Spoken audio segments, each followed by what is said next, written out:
कार्यक्रम हमारे यहाँ चिरपोखरी में जो ब्लॉक परिसर में हुआ वह ऐतिहासिक हुआ। कार्यक्रम के बाद हम लोगों से बातचीत किया, लोगों ने कहा कि आज तक इतनी बड़ी कार्यक्रम चिरपोखरी में नहीं हुआ था। लगभग 8-10 हज़ार लोग इस कार्यक्रम में शामिल हुए थे और सभी संवेदनशील लोग शामिल हुए थे। भाड़े की भीड़ नहीं थी, स्वतः आए हुए भीड़ थी। और उस भीड़ में हमने ये देखा कि काफ़ी गंभीरता से लोग प्रशांत जी के भाषण को सुन रहे हैं। जो तालियां भी बजा रहे हैं तो उनकी उस बात पर ताली बजा रहे हैं जो उसे लाभ दिखाई देता है इसमें। जैसे उन्होंने पारिवारिक लाभ की बात कहा, जो कार्ड बन रहा है वो सीधे तौर पर एक ATM कार्ड की तरह है। आप अपने पास रखिए, जब ये सरकार बनेगी तो जो एक परिवार में जो एक कार्ड बन रहा है उस परिवार को लगभग 20,000 की राशि पर मंथ उसको लाभ मुहैया कराया जाएगा। तो इसका लाभ लोगों को मिलेगा। अगर सरकार नहीं बनेगी तो? सरकार नहीं बनेगी तो पर भी सरकार इसके लिए संघर्ष करेगी। जो वो कर रही है बात, जो पारिवारिक लाभ की बात वो कर रहा है, उसके लिए सरकार लड़ती रहेगी सरकार से। वो आज भी तो लड़ने का ही नतीजा न है। आज 1 से 1.5 महीने के अंदर में सारी घोषणाएं नीतीश कुमार कर रहे हैं। आज जो बात कही जा रही है, आज वृद्धा पेंशन, विधवा पेंशन जो बढ़ा है 400 से 1100, आंगनबाड़ी सहायिका सेविका का जो मानदेय बढ़ा है, इस तरह की जो भी घटनाएं, बढ़ने वाली घटनाएं, वोट की लालच में बढ़ाई जा रही वाली जो उनका मंसूबा है वो तो सामने आया है। तो ये सारी चीज़ 1 से 1.5 महीने के अंदर क्यों है? ये सीधे सीधे प्रशांत किशोर के वक्तव्य का, संघर्ष के दबाव के कारण ये दबाव बनाएंगे। तो हमको तो लगता है कि सरकार नहीं भी बनेगी तो इतना बड़ा दबाव बनेगा अगले 5 साल के अंदर में कि वो जो हम लोग पारिवारिक लाभ का जो कार्ड दे रहे हैं स्वतः सरकार मान बना ले हम लोग की बात में, स्वतः चली आएगी वो तो। अच्छा, लगभग वहाँ कितना जनता लोग आए? लगभग देखिए बताते हैं, हम लोग तो पार्टी के कार्यकर्ता हैं, तो मिला जुला करके लगभग 7,000 के लगभग तो कुर्सियाँ लगी थी और अगल बगल भी लोग खड़े थे। उससे अंदाजा लगा लीजिए लगभग 8-8,5 हज़ार से कम लोग भीड़ नहीं। तो आज तक इतनी भीड़ कभी चिरपोखरी में लगा ही नहीं था। सबसे ज़्यादा महिला का है वहाँ?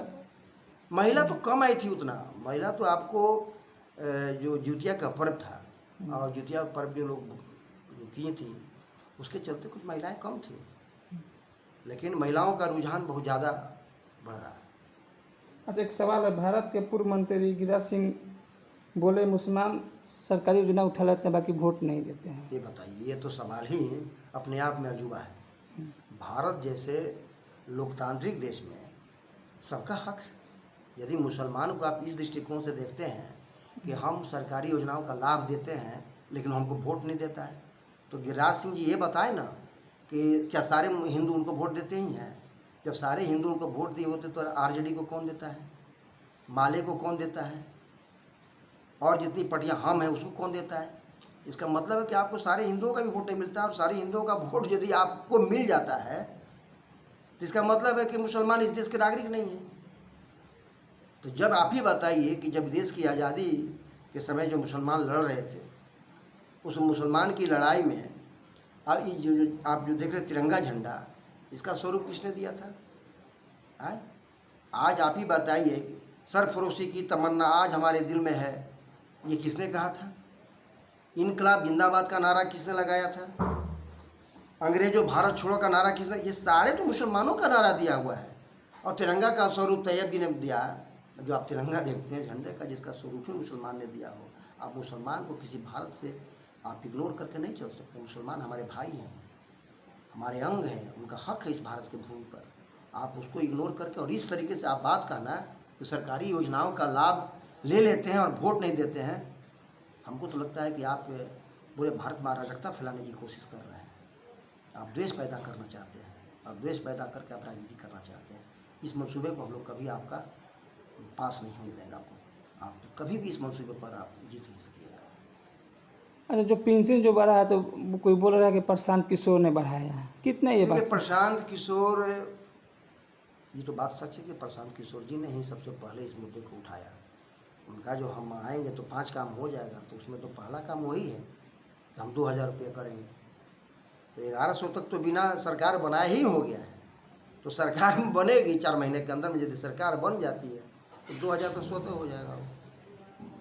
तो सरकार बनेगी तो पेंशन 2000 हो एकदम पहला जाएगा। काम होगा वही काम। पहला काम होगा। पलायन को रोकना पहला काम में है। पेंशन देना मेरा काम है।